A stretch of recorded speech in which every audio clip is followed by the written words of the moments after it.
Dans le cadre de Fantastique Lille 3000, s'est ouverte une exposition formidable au Palais des Beaux-Arts qui s'appelle Fables du paysage flamand, organisée par Alain Tapier, le directeur du Palais des Beaux-Arts de Lille jusqu'à maintenant. Alain Tapier, ravi de vous avoir ici. Expliquez-nous le propos de cette exposition. Elle porte sur le paysage. Elle pourrait porter sur la figure, elle pourrait porter sur l'objet. Ce sont les trois grands mondes de l'histoire de la peinture.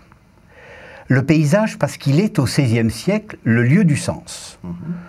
Tout se dit à travers la nature est l'expression du divin, et c'est les hommes qui, dans le fond, fabriquent la nature, la modèlent, l'aménagent. Et se glissent dans la nature les sujets bibliques. Ils ne comptent pas tellement cela. Se glissent les symboles, ils y comptent beaucoup. Très compréhensibles du temps de Bruegel, car ce sont des allégories humaines qui vont vers une sorte de joie, de drôlerie, et c'est un monde merveilleux qui s'annonce d'une certaine manière dans cette découverte, dans cette approche presque cartographique du monde, dans cette vue du monde. Par contre, lorsqu'on regarde Bosch, plutôt au tournant du siècle, le monde là est beaucoup plus tourmenté, même si l'œuvre de Bosch, dans le fond, n'est rien d'autre que le reflet de son temps. Et surtout, ce qui est amusant dans le cas de Bosch, c'est que ce n'est pas aussi sérieux que ça en a l'air, puisqu'en fait, ce sont des allusions à des expressions populaires, à des dictons de son époque. Bosch peint son temps. Il le peint de là où il est, un homme religieux appartenant à sa congrégation, mais il peint tout son temps. Il peint, c'est vrai, les proverbes, les dictons, les récits bibliques, les choses terribles, parce que le temps est terrible, les choses drôles, parce que le temps est drôle, les choses hybrides, parce que dans ces mondes-là, les visions hybrides sont incroyablement présentes. Celles des fantasmes, celles des idées contre nature, celles peut-être que procurent des hallucinations liées, on ne sait jamais, à la maladie de l'ergot, aux pestes, etc. Est-ce que vous pensez qu'aujourd'hui, on est encore capable de lire ces tableaux ? On ne peut plus les lire, car déjà à l'époque, on ne devait pas forcément les lire. Ceux qui savaient, un peu membres, avaient quelque connivence avec ce langage alchimique, dans le fond, avec ce langage presque hiéroglyphique, il fallait être initié. D'autres parties du récit étaient ouvertes à tout le monde, et encore d'autres, c'étaient des proverbes que tout le monde connaissait. Et on ne peut plus les lire, mais on n'a jamais pu les lire, car ils sont faits pour, je dirais, ne jamais être découverts. Ce sont comme des labyrinthes, ce sont comme des formes dans lesquelles on circule, et c'est le chemin qui compte. Ce n'est pas le résultat et ce n'est pas le but. D'ailleurs, le parcours même de l'exposition n'est qu'un labyrinthe. C'est un labyrinthe ordonné où l'on passe de ce monde fantastique, le monde boschien, jusqu'au monde merveilleux, le monde de Bruegel. Quelle est la différence? Dans le fantastique, c'est des choses qui s'associent, mais qui heurtent, qui choquent, qui vont créer une tension, et qui en même temps vont sidérer. Dans le monde merveilleux, ce sont des choses qui s'associent, mais qui vous emportent vers un au-delà, vers l'espace.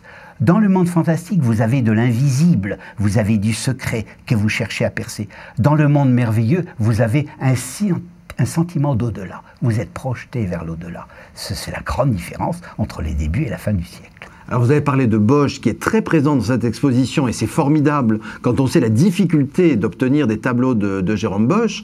Mais quels sont les grands acteurs de ce paysage flamand ? Alors, en effet, Jérôme Bosch, dans cette partie hiéroglyphique, secrète, énigmatique et fantastique, en effet, Peter Bruegel Ancien et toute son entreprise dans cette partie allégorique, merveilleuse et très ouverte sur la connaissance du monde, sur sa variété, sur la cosmologie sacrée, mais aussi un tissu formidable d'artistes. Il y a aujourd'hui des tableaux que l'on dit ne plus être de Bosch. Ils sont d'un artiste dont on ne connaît pas le nom, aussi doué que lui, de son atelier. Un faire différent certes, mais absolument magnifique. Il y a Peter Heuss, il y a Jan Mandijn, il y a encore une fois une formidable invention diffusée et qui n'est pas forcément signée. D'ailleurs, Bosch lui-même signait volontiers des œuvres qu'il n'avait pas peintes et Peter Bruegel faisait la même chose. C'est donc la mise en valeur des ateliers, c'est la mise en valeur du travail collectif, c'est le fruit de toute une culture qui est là présente dans cette exposition. Et alors, cerise sur le gâteau fantastique que vous nous avez offert, il y a ces 4 petits tableaux qui viennent de collections privées italiennes. C'est un choix exceptionnel, une chance inouïe d'avoir ces tableaux. Le cardinal Ascanio Colonna était ami du cardinal Borromeo Federico. Et Federico avait, à Milan, choisi de faire venir Jan Bruegel le Vieux, le fils de Peter. Il vient et il va là peindre des choses qui tiennent tellement à cœur à ce cardinal, à ce grand adepte de la contre-réforme. À savoir, renouveler la vision spirituelle à travers non plus les figures des saints, un peu sujettes à caution, mais au contraire à travers les paysages. Cette invention divine, cette nature travaillée par les hommes, est là présente dans ce qui a toujours été essentiel dans cette peinture, traiter des éléments. L'eau, le feu, l'air, la terre. Eh bien, c'est ce que fait Jan Bruegel. À travers des tempêtes, à travers des moments de calme, à travers des paysages immenses. Et le cardinal Colonna aime ces paysages, le cardinal Borromeo également. Il y commande chacun des tableaux qui sont là en Italie depuis 1593, qui n'ont jamais bougé et qui sont aujourd'hui à Lille. Eh bien, l'exposition Fables du paysage flamand, Bosch, Bruegel, Blaise, Brill, a lieu au Palais des Beaux-Arts de Lille, place de la République, du 6 octobre au 14 janvier. Et je vous recommande la lecture du catalogue publié aux éditions Somogy avec des textes formidables sur le sujet.